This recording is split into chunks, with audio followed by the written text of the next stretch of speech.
Hey everyone, welcome to the program, WRSA Radio. I am your host, Grenadier One. I hope you all had a wonderful week and have plans for getting up to no good in the near future, this coming weekend, maybe even. You know, uh, yes, folks, I'm convinced that it's time to get up to something. I'm not going to tell you what, but it's time to get up to something. Anything that throws a monkey wrench into the plans of those people who seek to rule us and make us bow to their directives and mandates. These, petty, petty little tyrants, one and all across the board here.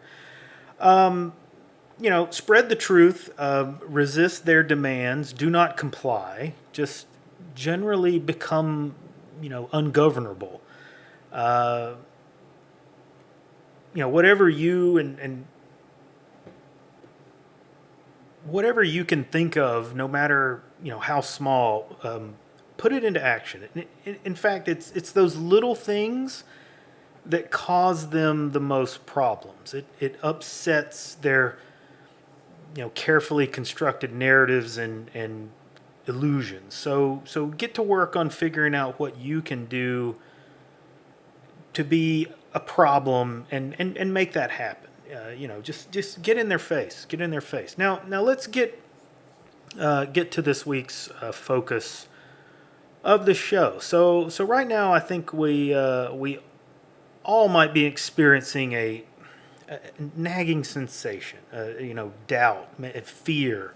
Probably not too overwhelming of a sensation, considering the crowd, but enough that you know that it's there. Okay, it's that shadow in the back of your head that keeps creeping into your frame of mind whenever you kind of expand your focus away from the most immediate things and you start to try to take in that larger picture. Okay, there's a lot of conflicting information out there, and people willingly spreading nonsense that does not really help our goals and our position. And that makes the doubt grow and the fear grow. Okay, so and like Frank Herbert said in his classic sci-fi novel Dune, he says, "I must not fear. Fear is the mind killer. Fear is the little death that brings total obliteration. I will face my fear." It's the main character, Paul Atreides, talking there. We must face our fears. We must learn to push them down and defeat them. And many fears are the result of ignorance and falsehoods. And when we learn the truth and build our knowledge, we can defeat those. We can push those things aside. And when we build knowledge by experience, by study and practice, so we can train away fear to a large extent. It's a lot of what goes into martial training is about inoculating yourself against that fear and uncertainty that's coming there.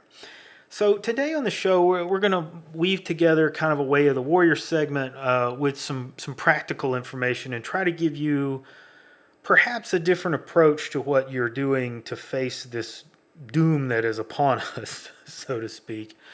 On past episodes, you have heard me talk about training and how I believe that scenario-based training is far more productive than like timed drills. And drills, of course, have their place, and you should do them, but only to the extent that they help you build that muscle memory or that unconscious action. And when you've reached a point that you can perform a skill without really thinking about it, I think you can move on to practical application of things. So to that end, I want to give you a scenario and have you do some thinking about it and how you would approach the situation. And then we will talk about how you can train for that and what fears you may have of this situation that you'll have to confront.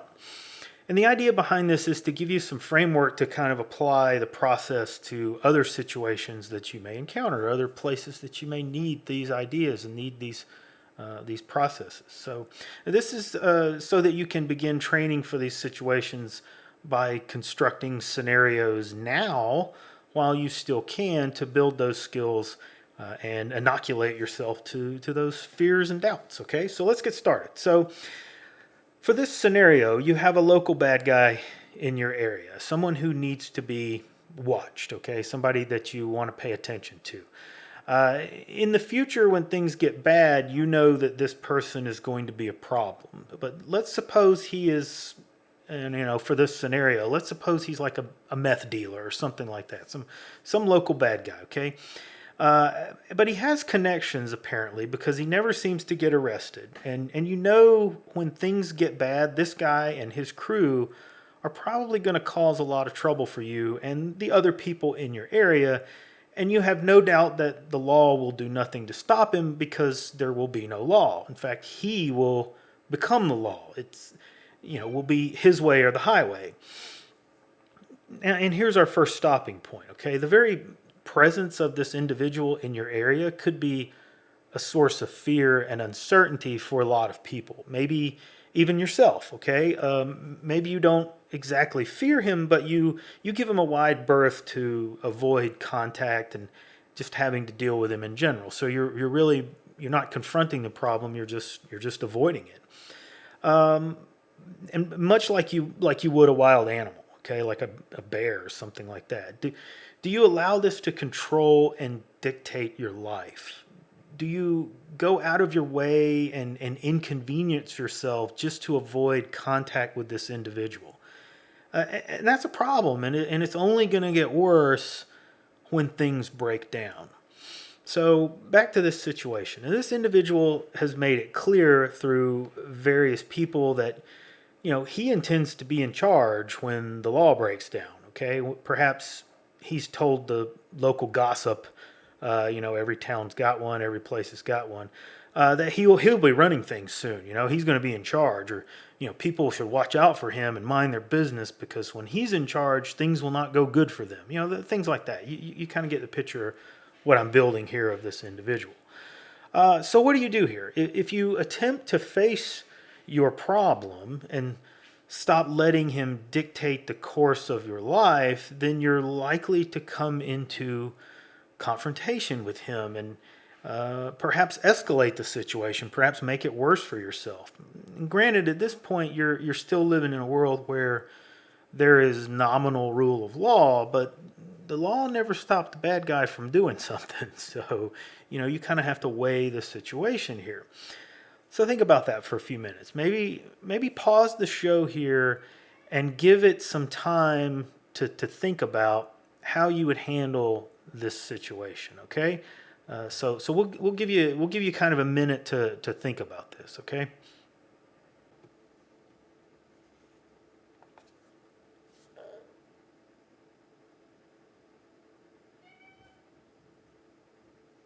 Okay, so now that you've had some time to think about it for a little bit, let's move on.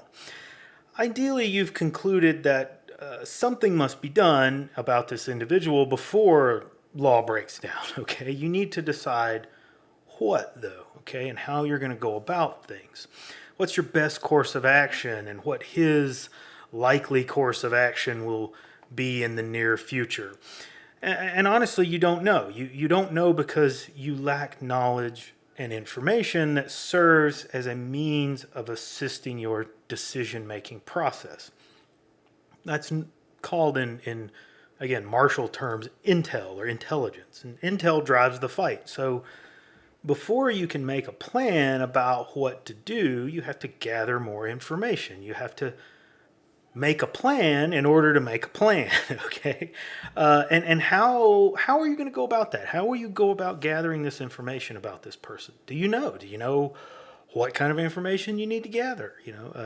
This is it's a whole area of study, and we could do many shows on this. And if you get the opportunity to go take any kind of training from Sam Culper over at Forward Observer, he goes, he did this professionally. And he goes into it in great detail and great depth to train you how to do these things, okay? I'm just going to touch on some little highlights here from his material, but hopefully it gets your, kind of whets your appetite for it. But more importantly, just lets you see how complex of a nature this thing is. Well, there are a lot of sources of information. Many of them are easily accessible, but some of them are going to be very difficult to get. And you may not need the difficult ones, so let's start with the easy stuff. Okay, his personal information, name, his address, those kind of things. His tax information, land ownership details, his arrest record. All of that is public information from your local county or township that, or the one that he lives in. Maybe it's not the county line or something. It's not exactly the same one you're in, but it's available for you to access. Pull up Google Earth and look at all of the surroundings around his home, his location. You may need to learn some things, about doing an area study to be able to look at that map and really assess what you're seeing. Again, that's something that Sam Culper teaches. But find his social media. Maybe he has a Facebook account that you can look at. Look at his photographs on, maybe he's got Instagram. Maybe he's got some TikTok videos. Any kind of social media that's out there that you can easily get access to build a picture of this person. And all of that type of information, that stuff that's easily accessible, is called open source information, because it's just that. It's open for anyone to see. Gather up all of this information that you can. And then if you want to go a little bit deeper, here's where things start getting a little more difficult. And you could move into his more private information, or their more private information. Things like utilities, internet provider, cell phone information, credit score, maybe his bank account number. These are items that are not exactly going to be sitting out there for everyone to see. So you might have to get very creative in how you come about this. How would you go about getting that information? And do you actually need that information for this specific scenario and situation? You may not need that type of data.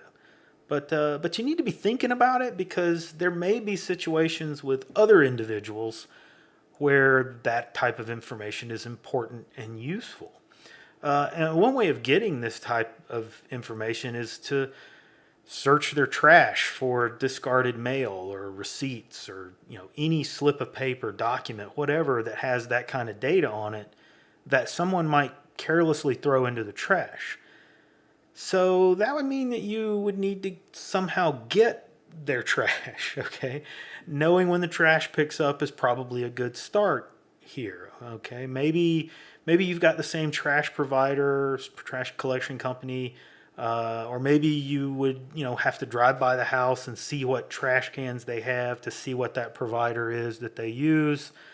So, you can understand the schedule. And generally the night before the trash picks up, people take their trash to the street. So you drive by at 2 a.m., pick out all the trash bags from the can, toss them into the back of your truck, and beat feet out of there. That maybe that's the best option. And you just need to know if they have any kind of security cameras or internet cameras at the house. So you may have to drive by a few times during the day to get a good look at the house and see if there are any cameras. So you see how this starts to mushroom and start to become an onion that you have to kind of peel the layers. And that's actually our next step, is you want to become familiar with the place that this person lives. You study that map. You learn the routes in and out of their neighborhood or wherever their piece of property is. You learn the distances involved from the neighbors' homes, or if they've got the neighbors have any kind of windows overlooking the house or something like that.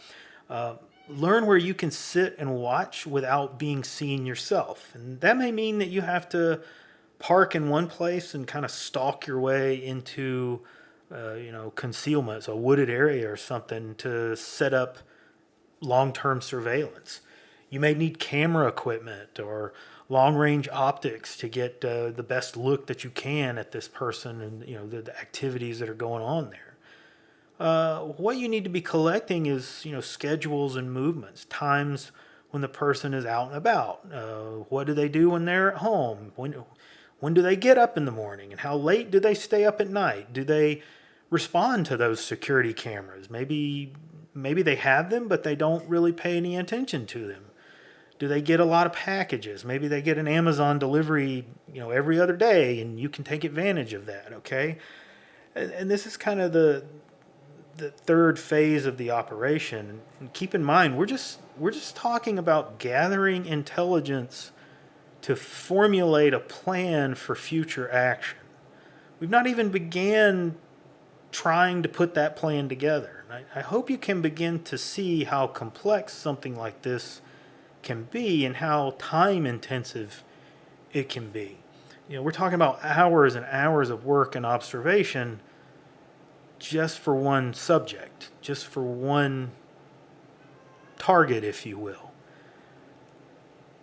And that's something that you can throw people at to make things go a lot easier. And we'll talk about that in a second. I wanted to bring up something that I saw today over on the mothership. Pete posted a link to an article or a blog piece about close quarter battle, and the individual that wrote it, CQB, talked about how that raid mentality that modern tactical training is kind of taken, and a lot of special operators kind of really highlight and show, but they don't show you everything that led up to that point. What we're talking about today is all of those things that led up to that point. You can't plan the raid or whatever action you're going to do without all of this intelligence, all this information. And you can see how long of a time frame we're talking about, and a lead time for those of you who think about logistics and supply and procurement, those kind of things. The lead time leading up to that point of action is very long for this. So now that you've heard the basic scenario, go back and think about it again, and think about the possible risk involved with each step of this process. At some point in time along this process, the risk may escalate to the point that you would compromise the entire operation if you were to slip up and make a mistake. You have to weigh those risks with the rewards and how it shapes those future plans that you're going to make. Now imagine that apprehension and uncertainty involved in this kind of operation. Imagine how fear of the unknown could creep into your mind as you begin to undertake this in a real world setting. So one of the things for us to conceptualize, something like this in our mind, it's one thing to think about it, and look at it on paper. It's another thing to begin going through it. At some point in time, that fear of compromise might stop you in your tracks before you obtain some critical piece of information about this bad guy. It may stop everything you're doing because you can't find out the one thing you need due to fear of failing. Risking everything that you've done up until that point and causing the confrontation that you're trying to avoid. That may be this huge risk that's setting out there that you aren't willing to take, but you need to take. You need to get over that. Understanding what you're capable of and what the limitations of your abilities are alleviates a lot of those fears and guides you in deciding what the actual risks are. Maybe they are actual risk, but maybe they're just perceived risks that really are not in play, but they seem to be because you're not experienced enough to understand how a real life operation will work, or how really disconnected people are. A lot of times I think those of us in our mindset, we overthink things. We think that most people think or see things the way we do, and it's the reason why a lot of criminals get away with things that we look at and go, God, I would never do something like that. I would want to be able to make sure that I could get here and get away and you overthink this thing that those guys just go out and do. They don't see the risk. They don't really take that into account. They just do it because instinctively they know that they can get away with it. So we end up, in some ways, if you look at it in a certain way, we end up being crippled by our overthinking things. You can only get insight into that stuff by doing it, okay? By practicing and working through the problems that arise during your training. Learning how to do risk management, where you look at the potential risk, you weigh them against the results, and you figure out what you can do to mitigate those risks. That stuff goes a long way to assuage the fears that you may have. And by the way, you should have some fear. If you don't, then you might not want to get into this line of work. Okay, maybe making memes is a better use of your time, or supporting someone who's willing to take these risks or is capable of taking these risks is a better path for you. Okay, that's, like I said, learning your limitations. So, how do we train for this? How do you get this experience? Well, what you can do is get some friends first. Okay, you need those anyway, and they need to be shovel-ready friends. Okay, what's a shovel-ready friend, you might ask? Well, that's a friend that you call up at 2 a.m. and you tell them to come to your house and bring a shovel, and they'll do it without asking any questions. Okay, so you and your shovel-ready friends get together, and you decide one of you is in charge of the training, and one of you will pick the target subject. Okay, and the person picking the target subject needs to know them and be able to explain to them what is happening. So, it should probably be some family member of theirs, or some really other, third-party friend or something like that. Now, you and your group of friends, you target this subject, and you go to work developing a profile of them. The who, what, when, where, why, how. Those are the basic questions that you need to be asked, or need to ask. And you let the person in charge of the group determine the pace of the operation and when they think they've answered all of those questions. And you can even take this to the point of rolling surveillance, where you follow the individual around and you track their movements. And at the end of a week or two, long period, you get the person that you've targeted to reveal if they were aware that they were being tracked and surveilled. Okay, did they know that this was happening? And if you can tell the person that it's going to happen, that they're going to be part of this training, get their approval, obviously, but don't tell them when it's going to happen, and then let them, be surprised by it. And you keep doing this, you keep training until you can do this without the person becoming aware that you've been watching them. So that's it. That's the practical and mental exercise for this week. And I can hear some of you out there thinking that it's a little crazy that I would be mentioning this or telling you this, that that this is where you need to be looking. Well, we live in a crazy time, and you telling yourself this is crazy may just be that fear I talked about, lurking back there in the back of your head. Think about this, and think about other areas where you may have that fear, that uncertainty, and that doubt. And think about ways to mitigate that. Think about ways to train that fear and that doubt and that uncertainty away. This is the first step, okay? The first step in confronting that fear and that uncertainty and doubt is recognizing that it's there and recognizing what it is. Now, that's all I got time for this week, folks. Like and subscribe. Come see us over on Gab and the Mothership, and I will see you on the next episode.